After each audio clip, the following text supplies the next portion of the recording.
Live. Good morning, everyone. Our project is natural language interpretation system, and our company is Own.Space. A little bit of context before we go into the quality plan.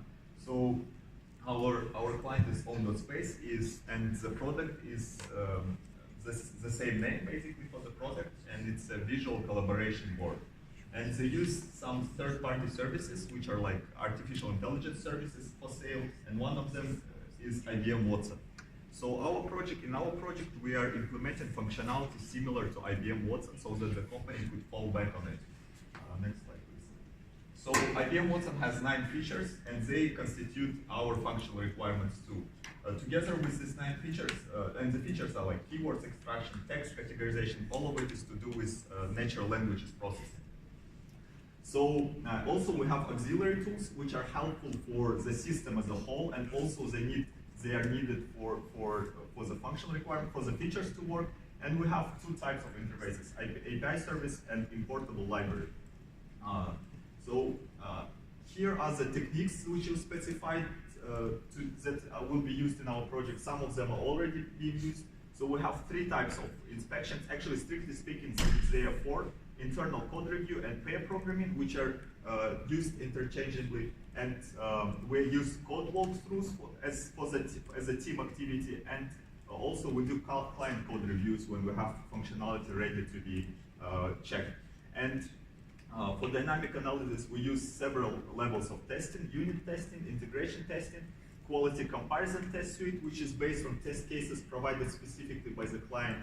There are around like 96, I think, test cases. They contain your boundary values and like negative cases.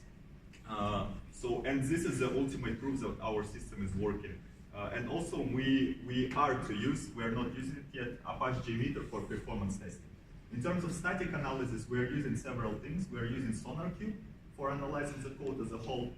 We're also using something we've listed is some integrated static analyzer in the IDE, and also we are using a tool for code formatting, which is it's called Black, and it conforms our code to PIP8 standard, which is like the standard thing for Python. Also, we have some architectural decisions which are helping us to ensure some of our quality attributes. And they are, we have microservices architecture and availability monitoring module, but I will touch on them later. Next slide, please. So for each technique, we are specifying several things. We are specifying what tool we're going to use. So for example, here we have code review, internal code review within the team. We're doing it with Git pull requests, and we have the responsibility. So responsibility author creates a pull request, and senior developer conducts the review. So our team has 4 developers, 2 of them are senior, and 2 of them are junior. And we have one of the senior developers conduct the review. So we're already been using it, and the effort, each weekly we're assigning around 3 hours for it, but it will vary depending on how much code do we have to review. And time frame, we do it, we also specify a time frame. And so for example, here we're saying, okay, whenever we have some piece of functionality like feature, tool, or bug fixes complete, we send the pull request, and this is the procedure. We specify the procedure, and we do the exit criteria. So in the procedure, the senior creates issues. Basically, this is a comment inside GitHub, and the author has to resolve them. And the exit criteria is that pull request is merged whenever all issues are already resolved. This is how we specify it for each of the techniques and also each of the architectural software decisions. This is the overall table. It's not very readable, but the basic example was on the previous slide. Next slide, please. Here is our code quality process. So we thought about our code quality, and we thought, okay, how are we going to structure it? So this is how it is structured. We start with pair programming, which is optional. Like pair programming, we use it whenever some feature is too difficult for the junior just to start and do something on his own, on the own, yeah, right? So on his or her own. So then there is obviously static analysis in the IDE, which happens once we have something implemented. We use unit testing. and when it is ready, we send the pull request. But if it was programmed in pair, we don't do pull request because it means that the senior already participated and reviewed the code. So we skip this part, and then comes deployment. At the deployment, we are using Jenkins, so we have some things integrated into it. And so far, we integrated Sonar Cube Analyzer. We will soon integrate quality comparison test, performance testing, and integration testing. These two we have already implemented, but we haven't integrated them as part of our deployment process. But this is the ideal picture. Then there are code walkthroughs, which we're doing already, and this is basically whole team participates and looks through the code. And this is not only the quality technique, but it's also for us to know what's happening with the whole code base. And then we send it to the client, and this is similar to internal code review, but now the reviewer is the client and his developers. So for each of the functional requirements, we specify techniques.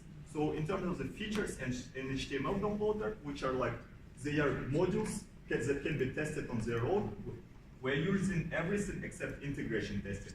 And for things which are system-wide, we're using these things and plus integration testing.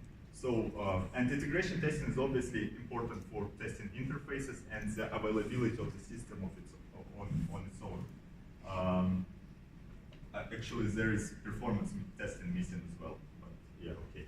And in terms of the quality attributes, as I told you, we have architectural decisions which help them ensure, and also we are using integration tests with Apache JMeter. So let's talk about architectural decisions, like a concrete example. So for example, we have availability monitoring system, which is like, it is implemented as Kubernetes, which is orchestration system for microservices. And ours, each feature is functioning as a microservice.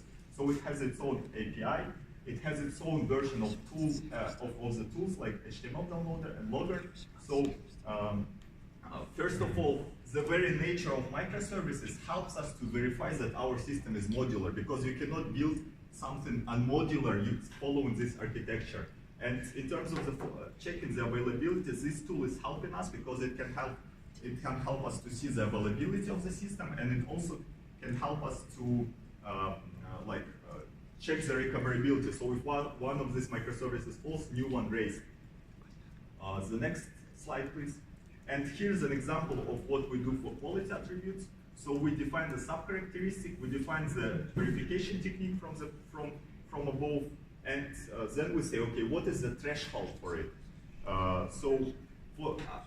And threshold is similar to the scenario, but now it is connected to the verification technique and to the tools that we are using. And for everything, we specify the environment, and this is the single environment that we're testing on everything. This is basically university virtual machine, one of them. And we also assign the responsibility, which is, in this case, is quality assurance lead, Stefan. Time is up. Yes. So yeah, thank you. Okay, so I have a couple of questions. First of all, how expensive it is to run 3 types of inspections? How do you plan that? So we have a number of features to be implemented, right? So, which is not probably that obvious. And also you have like 3 types of inspections to run. So how expensive it is? Could you go to the slide with the inspections?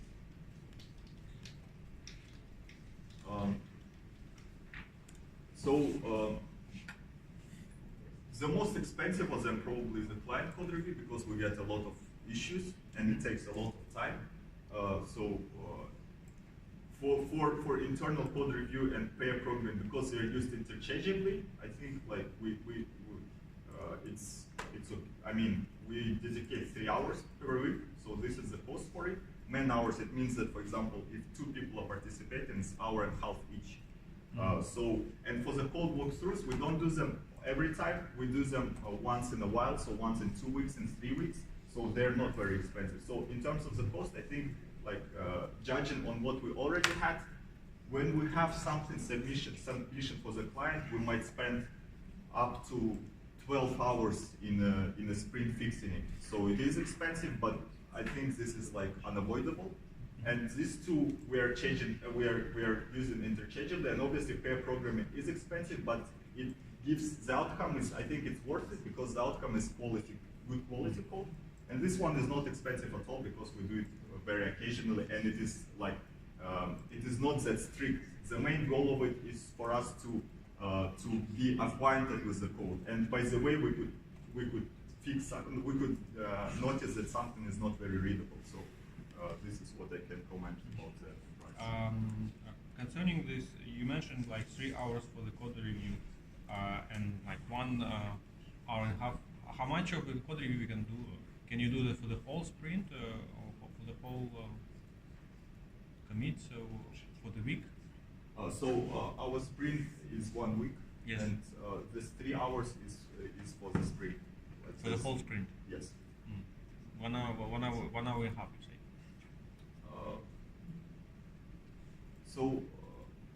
3 hours is overall for the team. So depending, and also it's approximate because it really depends on how much code we've written. But this is like approximation. So how much you can handle with this 1 hour and a half? How much? On average, we're trying to stick to the standard 300 lines of code. 3 lines of code. Yeah, per hour. But in fact, we just we do whatever is necessary to complete the work. So for example, and sometimes they are merged, internal code review and client code review. So client, for example, created a bunch of requests on the code that Stefan written, and some of the requests demanded that we comment the code. And then we sat together with Stefan to comment it. So it's like combine these two, and then we spent six man hours, like 3 hours together. So it means 6 man hours. So it depends on how much code we have to review. Okay. Can you go to the slide with the code flow description? Yes. So my comment was for your report that this is linear, proceeding linear. So what if you find any bug at the step of unit testing? Yes, I think this is this is correct. We will eventually, I think, change the diagram to reflect it. But for now, I could comment that if, for example, if anything fails at unit testing, it has to be retracted back to development to fix it. So it is retracted back, and then it starts from the beginning. And if it is in the part, is that integration testing? Same? I think the same. So basically, the destination point for any failure or fault detection is the development. Okay, so basically you go back to the yes, to fix the issues. So developer has to fix the issues, and then it makes sense to repeat at least the automated tests, like the unit tests. So that's my point. Actually, whenever you find some issue, you should know how to proceed further. Because if you say that if you are at the step of integration testing and you get some bug, where after fixing a bug, where will you proceed? Will you proceed from the beginning, or again you will return to the integration testing and skipping all unit tests and whatever? So there should be a clear procedure to maintain the quality of your fixes as well. And one more point is that you are specifying sonar code here. Yes. So what do you want to achieve by analyzing with sonar code? It's to so it's several things like code smells, for example. Okay, but you have to address something that you have defined as a requirement. Okay. I think we have the quality gate, which we are using the Sonar Cube account of the client, and they have their own quality gate. So if our code does not pass through the quality gate, we have to What are the measures for you want to achieve by analyzing with the Sonar Cube? Is it a complexity? Is it what actually you want to achieve and measure with the Sonar Cube? I think it's multidimensional. So one of them is the code smells. We don't want to have the code smells. Code smells. What quality attribute do you want to address by? Maintainability, right? Maintainability. Okay. What else? What else?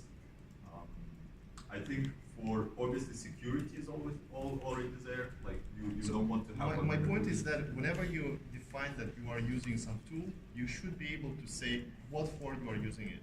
So basically, if you have defined those quality attributes as relevant for your project, then it makes sense. But you shouldn't come up with just something that could be measured or achieved by applying this tool without looking if it is applicable for your project. So it should be aligned with what you have defined as important for your project, and then what you are using. Okay. So. Okay. I believe that maintainability was one of the yes. important things. Okay. For example, yeah. So I think we are defining SonarQube. We are mentioning it for some of the quality attributes, and here I mean we don't specify because we tie each of these verification techniques to particular quality attribute or functional requirement. So yeah, but still, whenever you are defining a tool, you should be able to say what actually you are addressing, what quality attribute, or how you are, what for you are using this tool.